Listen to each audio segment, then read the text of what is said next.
Salam əziz müəllimlər, hamınızı xoş gördük. Bugün mən sizlər üçün deməli kurikulumdan pedaqoji tələblər olan mövzudan bir neçə deməli tələbin izahını verəcəm və bildirim ki, məlumat üçün bugünkü dərsimiz Sədaqət müəllimə ilə fərdi dərsimizdəndir. Və Sədaqət müəllimə, deməli bugün mən sizə pedaqoji prosesin təşkili prinsiplərinin izahını verəcəm. Çox maraqlı mövzudur. Əslində mənim çox sevdiyim mövzulardan biridir bu mövzu. Və bu deməli standart proqramının ən geniş yayılmış tələblərindəndir bu mövzu və ümumiyyətlə pedaqoji prosesin təşkili prinsipinə həm də pedaqoji tələblər də deyilir. Həm pedaqoji tələblər deyilir, həm pedaqoji dərsin təşkili prinsipləri deyilir. Ümumiyyətlə bu pedaqoji deməli tələblər şagirdə aid olan deyil, yəni sırf müəllimə aid olan bir tələblərdir. Yəni bu müəllimdən tələb olunacaq ki, yəni müəllim işini, müəllimdən tələb olunan bir məqamdır ki, müəllim işini buna uyğun olaraq qurmalıdır. Və pedaqoji dərsin təşkili prinsipləri, 9 təşkili prinsipi var. Bunlardan birincisi pedaqoji prosesin tamlığıdır.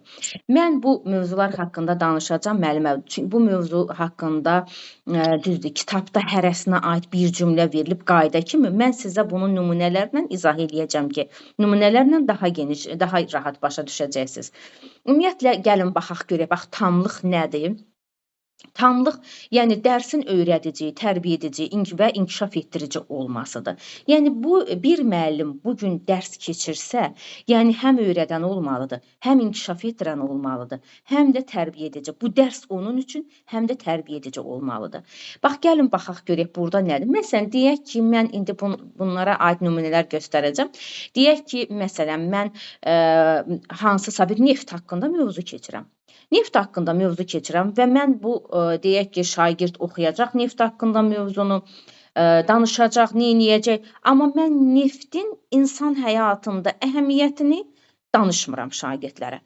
Neftdən nələr hazırlanır, bugün neft cəmiyyətimizə necə faydalıdır, necə gərəklidir, bunlar haqqında məlumat vermirəm. Neftdən harda istifadə olunur, bugün öyrəndiyimizi gələcəkdə necə həyatda tətbiq edəcək, yəni bunlar haqqında mən şagirdə məlumat vermirəm. Deməli, dərsimi tam olaraq mən keçməmişəm.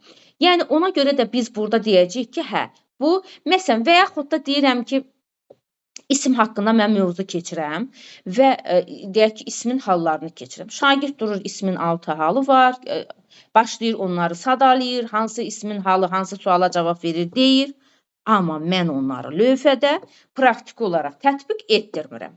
Yəni, burada neynədim? Pedaqoji prosesin təşkili prinsiplərindən tamlıq pozulmuşdur. Və yaxud da ki, məsələn, pambıq haqqında mövzu keçirəm, şagird pambıq haqqında mövzunu oxuyur, amma bugün pambığın cəmiyyətimizdə ağ qızıl olduğu, cəmiyyətimizdə pambıqdan necə istifadə olunduğu, harada necə dəyərləndirildiyini haqqında danışmıram. Pambıqdan nələr hazırlandığını danışmıram. Deməli, biz burada deyəcəyik ki, pedaqoji prosesin təşkili prinsiplərindən tamlıq pozulmuşdur. Və yaxud da ki, müəllimə, mən indi siz Sədaqət müəllimə deyim ki, onu tarix müəlliməsidir və məşhur müəllimlərimizdən də biridir, maşallah olsun. Yəni, abituriyentləri bu arada da Sədaqət müəllimə sizi tərifləyim. Sədaqət müəllimənin abituriyentləri 30-a 30, 30-a 29 yazan abituriyentləri var. Maşallah, maşallah. İnşallah ki, bizim müəlliməmiz də sertifikasiyada ən yüksək nəticəni göstərər. Sizin fənn üzrə deməli belə bir lap nümunə göstərə bilərəm ki, məsələn deyək ki, tarix dərsidir. Məsələn deyək ki, 44 günlük Vətən müharibəsi haqqında keçirsiniz. 44 günlük Vətən müharibəsində kimlər döyüşdü, necə oldu amma o Vətən müharibəsinin deyək ki, cəmiyyətimizdə rolunu və yaxud da ki, əhəmiyyətini, bu Qarabağımızın azad olunması, Qarabağın azad olunmasından sonraki mərhələlər haqqında, yəni şagird o Vətən müharibəsinin əhəmiyyətini anlamır. Sadəcə bilir ki, 2020-ci il 27 sentyabr başladı müharibə, bu qədər şəhidimiz oldu, nə oldu, əskərlərimiz belə döyüşdü, amma onun bugün cəmiyyətimizdə əhəmiyyətini və o müharibənin bizə nələr verdiyi haqqında danışmırsınız. Deməli, biz burada pedaqoji tələblərdən tamlığı pozmuş olduq. Yəni pedaqoji prosesin təşkili prinsiplərindən tamlıq pozulmuş oldu. Deməli, əziz müəllimlər, bax bu deməli pedaqoji tələblərdən pedaqoji prosesin tamlığı prinsipi idi. Və mən sizə bildirim ki, əziz müəllimlər, deməli bizim dekabr ayından yeni qruplarımız açılacaq. Kurikulumdan bizimlə birgə hazırlaşmaq istəyən müəllimlər. Bizim dərslərimiz sırf canlı şəkildə MIT proqramı üzərindən keçirilir və bildirim onu ki, həm canlı dərsdə müəllimlərlə sual-cavab şəklində, həm sınaq işləmə imkanı və eyni zamanda da həftədə neçə dəfə, yəni 2 dəfə öz qrupların dərsində, həftənin digər günləri başqa qrupların dərsinə də qoşulma imkanı yaradacağıq və bizim dərslərimizdən bəhrələnmək, bu cür sadə, gözəl, anlaşılan izahlarımızı dinləmək istəyirsinizsə, bizim dekabr qruplarımıza qoşula bilərsiniz.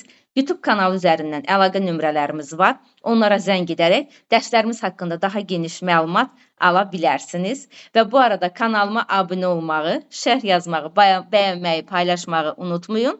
Və bu cür yeni videolarımızın davamlı olmasını istəyirsinizsə, kanalımıza abunə olun ki, yeniliklərdən məlumatınız olsun. Və inşallah sizləri dekabr qrupumuza qoşulmağa dəvət edirəm. Təşəkkürlər.